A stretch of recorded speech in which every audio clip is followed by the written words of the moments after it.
नमस्कार। जगवती रसोई में आज आप सबका फिर से मैं स्वागत करती हूँ। आज हम कुछ यूनिक सी चटपटी सी नाश्ता लेकर आए हैं। तो उस रेसिपी के लिए हमें बासी रोटी की ज़रूरत होगी। ज़रूरत क्या, बासी रोटी घर पर सबके घर पे 1 2 3 4 हमेशा बची ही जाती है। तो हमने सोचा उसका एक और अच्छा सा यूनिक सा टेस्ट लेके आज हम एक और वीडियो आपके साथ शेयर करने वाले हैं। उससे पहले मैं 2 वीडियो आपको बना के शेयर कर चुकी हूँ आप सबके साथ में, बासी रोटी की चिप्स की लैया और बासी रोटी का पास्ता। तो आज हम फिर से हम दोबारा से बासी रोटी का यूज़ अच्छी यूनिक चटपटी रेसिपी में कर रहे हैं, जो हेल्दी भी बहुत होती है और यूज़फुल भी होगी। तो उसके लिए मैंने ये स्वीट कॉर्न मक्का लिए, जो बिल्कुल कच्ची मक्का है, पकी हुई नहीं। आप इस तरह से कच्ची पक्की का पता लगा सकते हैं। आप इस तरह से दबा कर देखोगे तो ये अंदर से हल्के से नाखून से ही टूट जाएगी, क्योंकि ये बिल्कुल कच्चियाँ हैं और मैंने यूज़ में भी कच्ची मक्का ही ली है। इस कच्ची मक्का से 1 कटोरा बाउल, ये मेरे पास मक्का है, ये मैंने 2 बड़े भुट्टा से निकाली है। आप चाहे तो कम ज़्यादा ले सकते हैं। इस भुट्टे की पॉपकॉर्न से आज हम 2 तरह की रेसिपी बनाएंगे।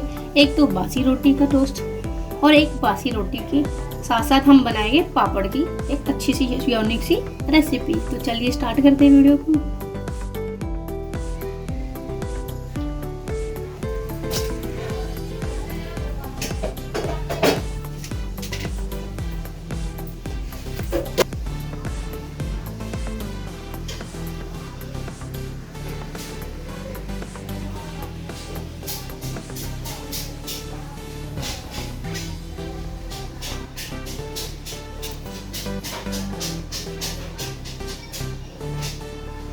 देखिए मैंने तेल कढ़ाई में डाल दिया। मैंने ज़्यादा तेल नहीं डाला, मैंने सिर्फ 1 या 2 ही चम्मच तेल लिया है। अब ये अच्छे से गर्म हो चुका है। अब मैं इसमें 1 बड़ा चम्मच मक्खन डालूंगी। जैसे मैंने आपको बोला है, आप चाहे तो सिंगल तेल से भी बना सकते, कोई ज़रूरी नहीं कि दोनों चीज़ आप इसमें डालें। अब मैं इसमें 1 बड़े चम्मच मक्खन डाल रही हूँ। ये ऑप्शनल है, आप डालें तो डालें, नहीं तो खाली घी से भी आप इसे बना। अब देखिए मैंने दोनों चीज़ को, तेल मेरा अच्छे से पक गया है तो इसमें तेल की स्मेल बिल्कुल भी नहीं आएगी। फिर उसके बाद ही मैंने इसमें 1 चम्मच मक्खन डाला है। आप चाहे तो सिंगल मक्खन से, आप चाहे तो सिंगल घी से या सिंगल तेल से बना सकते हैं। मैंने इसमें मक्खन इसलिए डाला है क्योंकि जो मक्का के दाने होते हैं वो मक्खन में अगर थोड़ी देर के लिए फ्राई हो गए तो उनका टेस्ट कुछ अलग ही आता है, वो खाने में बहुत ही ज़्यादा टेस्टी लगते हैं। तो देखिए ये अच्छे से हो गया है। अब देखिए मैंने आधी चम्मच के जितना इसमें जीरा और राई एक साथ ली है। आप चाहे तो सरसों, आप चाहे तो कुछ भी ना डाल के ऐसे ही इसमें सब चीज़ों को फ्राई कर सकते हैं। इन दोनों को साथ में डालकर इसका टेस्ट और भी 2 गुना ज़्यादा हो जाता है। देखिए मेरा जीरा और राई अच्छे से इसमें गर्म होकर पक चुकी है। अब इसमें हम थोड़ा थोड़ा सामान डालेंगे। अब इसमें हम कटी हुई प्याज डालेंगे। प्याज की शेप आप चाहे जो मर्जी रख सकते हैं, आप चाहे तो चौड़ी चौड़ी, आप चाहे तो लंबी, और आप चाहे तो इस तरह से चॉप कर सकते हैं। देखिए हमारी प्याज थोड़ी थोड़ी ब्राउन हो चुकी है। इसका कलर थोड़ा सा इसलिए चेंज हुआ क्योंकि हमने इसमें मक्खन डाला है। अगर हम इसमें मक्खन नहीं डालते तो नॉर्मल जो प्याज का कलर होता है वही होता है। अब इसी प्याज के साथ साथ अब मैं इसी में इस तरह से सारे मक्का के दाने डाल दूँगी, जितना हमें पेस्ट बनाना है उस हिसाब से। ये मैंने प्याज के साथ इसलिए डाले कि 1 मिनट की इसमें भाप लग जाएगी। वैसे तो ये बहुत कच्ची है हमारी मक्का, और प्याज के साथ हल्की सी भाप लग जाएगी तो और अच्छे से पक जाएगी, इसमें इसका और अच्छा फ्लेवर आ जाएगा।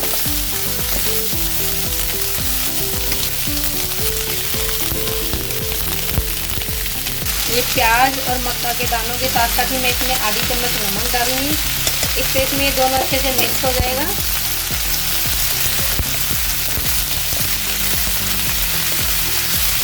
देखिए इन्हीं मक्का के दानों की टॉपिंग से आप चाहे तो इसी को पेस्ट को पूरा अच्छे से बना लीजिए। और इसी मक्का के दाने की टॉपिंग से मैं आपको 2 तरह की रेसिपी बनाकर शेयर करूँगी आपके साथ में, जो खाने में यूनिक होती है और जल्दी से बन भी जाती है। आप मूवी देखते टाइम या बच्चों को टिफ़िन में, या आपको हल्की बहुत भूख लगी हो तो आप घर पर इसे बनाकर इसका एंजॉय ले सकते हैं। अब लगभग हमारी जो मक्का है वो अच्छे से पक गई है, प्याज भी हमारी ब्राउन हो चुकी है। अब इसमें हम थोड़ा मसाला डालेंगे। अब इसमें कटी हुई मैं 2 से 3 हरी मिर्च डालूंगी और ये कटा हुआ टमाटर। मैंने 1 बड़ा टमाटर लिया, आप चाहे तो 2 टमाटर भी ले सकते हैं। आप टमाटर नहीं खाते हैं तो आप इसके बदले टमाटर सॉस भी ले सकते हैं।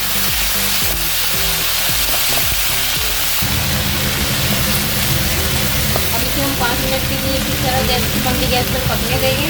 आप चाहे तो ढककर, आप चाहे तो ऐसे ही हरे मिर्च से पका सकते हैं। ज़्यादा टाइम इसमें नहीं लगता है, सिर्फ 5 मिनट में ही अच्छे से पक जाएगी और बहुत ही इसका फ्लेवर आ जाएगा। अब इसी के साथ साथ हम इसमें हल्की सी लाल मिर्च डालेंगे। लाल मिर्च हम थोड़ी कम डालेंगे क्योंकि हमने हरी पहले से इसमें डाली है। आप लाल मिर्च के बदले चाहे तो काली मिर्च भी इसमें डाल सकते हैं। अब इसी के साथ साथ एक छोटा सा अदरक का मैंने टुकड़ा लिया है, अब मैं इसमें कद्दू करूँगी। आप चाहे तो पेस्ट को पीस कर तो भी कर सकते हैं, लेकिन मुझे इस तरह से बारीक बारीक इसका फ्लेवर जो आएगा अलग से, उसका स्वाद ही कुछ अलग होता है। ये देखिए मैंने अदरक को अच्छे से बारीक बारीक कट करके इसमें डाल दिया है। आप चाहे तो लहसुन और अदरक का पेस्ट भी इसमें डाल सकते हैं, पर मुझे इसमें जो अदरक की लंबी लंबी स्लाइस आती है कटी हुई, वो ज़्यादा अच्छी लगती है।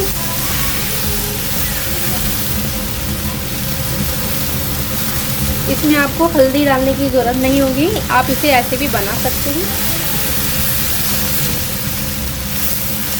लगभग हमारा पेस्ट तैयार हो चुका है, सिंपल सोवर। कोई चीज़ हमें बाज़ार से नहीं लानी है, कोई चीज़ हमें एक्स्ट्रा इसमें नहीं डालनी है। जो घर पे आपके पास चीज़ें हो आप उन्हीं से इसे बनाकर इसका चाट का, इसका टोस्ट का इंजॉय ले सकते हैं। अब इसमें हल्का सा फ्लेवर देने के लिए और हल्का सा टेक्सचर देने के लिए मैं इसमें एक दो चीज़ें और डालूँगी।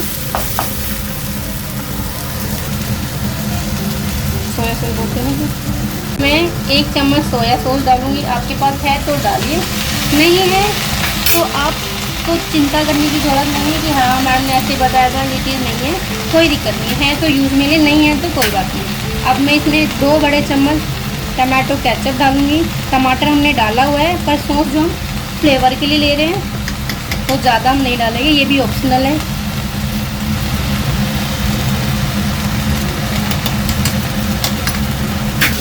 अब देखिए इसका फ्लेवर और कलर थोड़ा सा चेंज हो गया है। अब 1-2 मिनट बाद मैं इसे गैस को बंद कर दूंगी, क्योंकि हमारे जो मक्का के दानों की रेसिपी और यम्मी सी चाट का फ्लेवर जो बना रहे हैं हम, वो बनकर तैयार हो चुका है। अब मेरा पेस्ट बन गया है तो मैं गैस को बंद कर देती हूँ।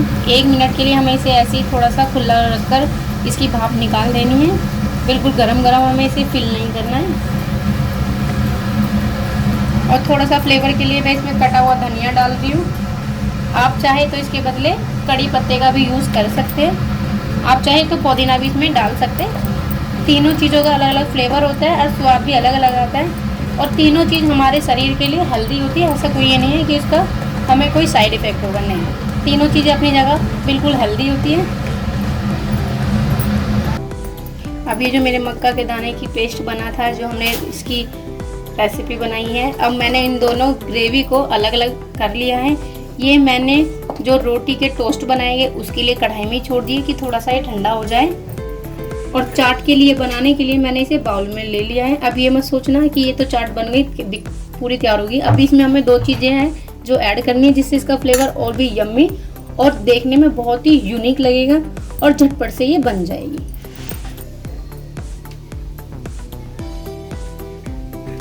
बासी रोटी के जो टोस्ट हम बनाएंगे मक्का के दानों से, उसके लिए मैंने गैस को ऑन कर लिया, उस पर मैंने तवा रखा है। आप चाहे तो फ्राई पैन भी रख सकते हैं। अब इसे थोड़ा गर्म होने दूंगी। अब देखिए मैंने इसमें आधी चम्मच तेल लगा लिया पूरे तवे पर। अब हमारा तेल गर्म हो गया है, तो इसी पे हमने जो कट की रोटी है वो रखेंगे। हम इसे दोनों तरफ से हल्का हल्का सा सेक लेंगे। वैसे तो ये पूरी बनी हुई है, कच्ची नहीं है, तो आप एक तरफ से भी रख सकते हैं।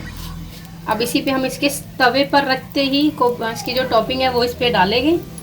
अब देखिए मैंने तवे पर रखकर इसे रोटी के ऊपर ही, रोटी को हाथ में ना लेकर तवे पर रखकर इसे टॉपिंग को फिल किया है। आप चाहे तो इसमें इसके साथ साथ चीज़ ऐड कर सकते हैं, जो चीज़ी टोस्ट हो जाएगा। आप चाहे तो प्लेन भी इसे खा सकते हैं, वो आपके ऊपर है किस तरह का इसे खाना चाहें। अब इसके ऊपर मैंने इसका रोटी का जो हिस्सा था वो कटा हुआ भी मैंने इसे रख दिया। अब इसे 1 मिनट की इस पर हम आँच लगने देंगे। इसी तरह से हमारे सारे टोस्ट को हमें फिल कर लेना है और बना लेना है।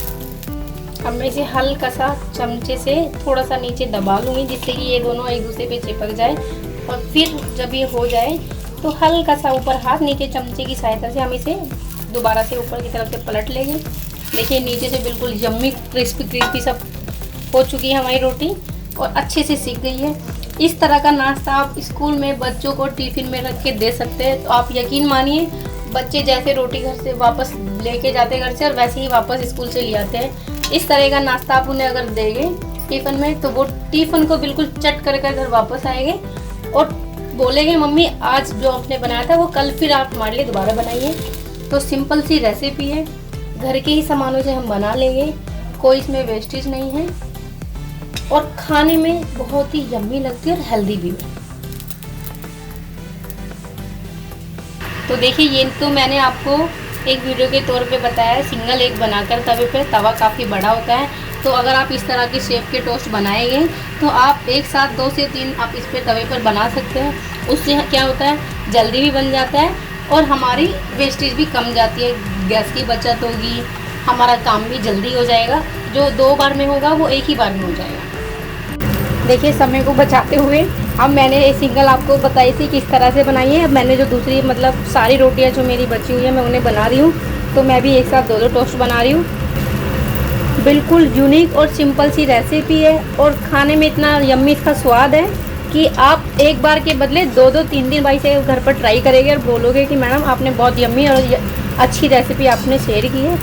देखिए मक्का से हमारी एक रेसिपी बनकर तैयार हो गई है। जो हमने मक्का टोस्ट बनाए थे देखने में बहुत यम्मी और क्रिस्पी लगे हुए हैं। इसे हम थोड़ा सा डेकोरेट और कर देते हैं। अगर आपकी रोटियों में नमक ना हो, बहुत से लोग बिना नमक की रोटियां खाते हैं, तो मैं उस पर थोड़ा सा चुटकी भर मैंने जो मसाला घर पे बना के रखा हुआ है होम रेडमेड वाला, उसमें मैं धनिया, पुदीना, काली मिर्च तीनों तरह का नमक डाल के बनाती हूँ। उसी में हल्का हल्का सा चुटकी से इस तरह से फ्लेवर देने के लिए और इसका टेस्ट और भी ज़्यादा बढ़ जाए उसके लिए मैं ऊपर से डाल देती हूँ। आप चाहे तो रोटी जो रात को बनाएं और आप एक्स्ट्रा बनाएं तो उसमें थोड़ा नमक ऐड कर लीजिए, नहीं तो अलग से चाट मसाला या इस तरह का मसाला भी आप डाल सकते हैं। तो देखिए कितना अच्छा इसका कलर आया हुआ है। थोड़ा सा मैं इसे धनिया से और ऊपर से डेकोरेट कर देती हूँ। बहुत ही यम्मी और बाज़ार में भी इसका ऐसा स्वाद नहीं मिलेगा जैसा आप बासी रोटी और मक्का के दानों का इतना टेस्टी टोस्ट बनाएंगे और घर पर इसका एंजॉय ले सकते हैं। तो देखिए एक रेसिपी मेरी बनकर तैयार हो गई है। अब पुणे मक्का की रेसिपी से जो हमने अलग से टॉपिंग बना के निकाली थी उसका जो यूज़ हमें करना है, अब चलिए उसे देखते हैं। हम दूसरी रेसिपी बना रहे हैं, उसके लिए मैंने ये पापड़ लिए हैं। ये मेरे पास 4 से 5 पापड़ हैं। पापड़ आपके पास कोई सा भी हो, बाजार वाला पापड़ हो या दाल मूंग का हो या उड़द का, जिसका भी आपके पास हो वो आप पापड़ इसमें यूज़ में ले सकते हैं। ऐसा कोई ज़रूरी नहीं है कि एक ही तरह का पापड़ इसमें डलेगा, जो चाहे आप वो पापड़ इसमें यूज़ ले सकते हैं। तो चलिए बनाते हैं दूसरी रेसिपी हम इसी पॉपकॉर्न के उससे। अब आप सोचेंगे इन पापड़ों का क्या करना है, तो देखिए मैं ये पापड़ गैस पर भूनूंगी, मंदी गैस कर। आप चाहे तो तवे पर इसे कपड़े की सहायता से क्रश करके भून सकते हैं, सेक सकते हैं। आप चाहे तो इसे तेल में भी फ्राई कर सकते हैं, पर तेल में फ्राई करने से क्या हुआ, ये थोड़े ऑयली हो जाएंगे। हमें जो ये चाट मसाले वाली चाट बनानी है, हमें ये विदाउट ऑयली बनानी है, मतलब कम ऑयल की बनानी है। विदाउट ऑयल तो नहीं होगी लेकिन कम ऑयल की बनानी है। तो मैं इन सब पापड़ों को अपनी मंदी गैस पर सेक लेती हूँ। तो चलिए सेकते हैं। गैस मैंने पापड़ गैस पे रख दिया, मैंने गैस बिल्कुल लो की है, बिल्कुल मंदी आंच पर मैं इन्हें सेकूँगी। आप चाहे तो हल्का हल्का हाथ से भी, आप चाहे तो चिमटे की मदद से भी इसे सेक सकते हैं, बहुत ही ईजिली सीख जाते हैं। और इस तरह का सिका हुआ पापड़ खाने में और भी टेस्टी लगता है। इसी तरह से मुझे सारे पापड़ सेकने हैं, तो आप भी अपने पापड़ इसी तरह से सेक लीजिए हल्का हल्का सा। बहुत यम्मी लगते हैं इस तरह के पापड़ सिके हुए। तले हुए पापड़ से भी ज़्यादा इसका टेस्ट आता है। तो इसी तरह से हमें सारे पापड़ अपने सेक ले लें। तो चलिए सेक लेते हैं सारे पापड़ इसी तरह से। तो देखिए मेरा पापड़ अच्छे से सीख गया है, बिल्कुल ऐसे तोड़ के अगर मैं आपको दिखाऊं तो कर की आवाज़ आएगी। बिल्कुल टेस्टी पापड़ हो चुका है ये, किसी तरह से कहीं से कच्चा नहीं है। इसी तरह से मैंने ये सारे पापड़ धीरे धीरे आंच पर सेक लिए हैं। आपको जैसे मैंने बोला तो आप तवे पर भी इन्हें सेक सकते हैं, मैंने डायरेक्ट गैस पर सेके मंदी आंच पर। तो देखिए बिल्कुल बारीक हो हुए और कितनी अच्छी कर की आवाज़ आ रही है, यानी अच्छे से अंदर तक सिक गए हैं पापड़। तो चलिए हम अपनी चाट बनाते हैं मक्का के दानों की। देखिए ये भी चाट हमारी बिल्कुल ठंडी हो गई है। अब इसे हम थोड़ा सा डेकोरेट कर लेते हैं, जो खाने में और अच्छी यम्मी लगे और इसका फ्लेवर भी थोड़ा यूनिक सा हो जाए। तो जो मैंने ये पापड़ गैस पर भूने हैं, अब मैंने हल्के हल्के से इस तरह से क्रश कर छोटा बड़ा साइज़ वो आपके ऊपर है, कितना बड़ा आपको खाना चाहते हो, इसमें तोड़ लूँगी। आप चाहे तो इन्हें गैस पर भूनकर इनके छोटे छोटे से टोस्ट भी बना सकते हैं कोन की शेप में, बाकी इसकी चाट ज़्यादा अच्छी लगेगी खाने में। तो देखिए 2 मक्का के भुट्टों से हमने 2 तरह की रेसिपी बनाई है, दोनों ही यूनिक बनी है, जो खाने में बहुत टेस्टी और यम्मी है।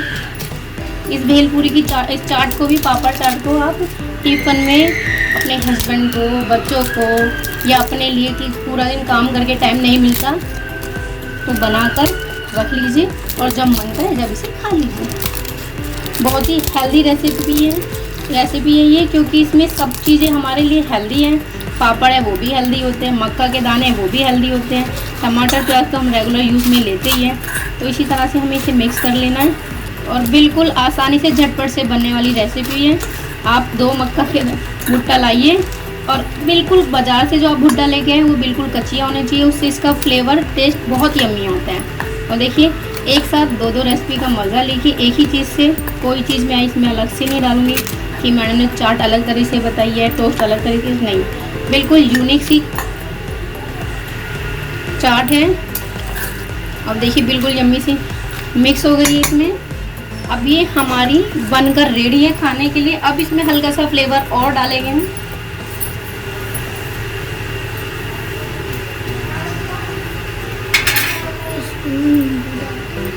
अब इसमें मैं एक कटा हुआ नींबू वो डालूंगी, जिससे इसका स्वाद और भी यम्मी हो जाएगा। अब इसमें मैंने बिल्कुल आधा मैंने नींबू निचोड़ दिया है। आप ज़्यादा खट्टा खाना चाहते हैं चाट को तो पूरा एक नींबू इसमें डाल सकते हैं। और अब हमारी ये चटपटी सी चाट बनकर रेडी हो चुकी है। जैसे मैंने आपको बताया, आप चाहे तो इसमें थोड़ी सी क्रीम भी ऐड कर सकते हैं फ्लेवर के लिए। बाकी तो ये बिल्कुल सिंपल सी रेसिपी बहुत ही यम्मी बनी है। तो चलिए आपके साथ मैंने इस वीडियो को शेयर किया, आज सब मिलकर खाते हैं। और आप भी अपने घर पे इसे जल्दी से बनाइए और मुझे कमेंट कीजिए कि मैंने ये जो दोनों रेसिपी बनाई हैं चाट की और टोस्ट की, वो आपको कैसी लगी और आप अपने घर पर कब बना रहे हैं। और मेरे चैनल को सब्सक्राइब करना ना भूलिए, क्योंकि मैं यम्मी यम्मी सी वीडियो आपके साथ शेयर करती हूँ, क्योंकि मुझे अच्छा लगता है और मुझे सपोर्ट करना आपका काम है। धन्यवाद।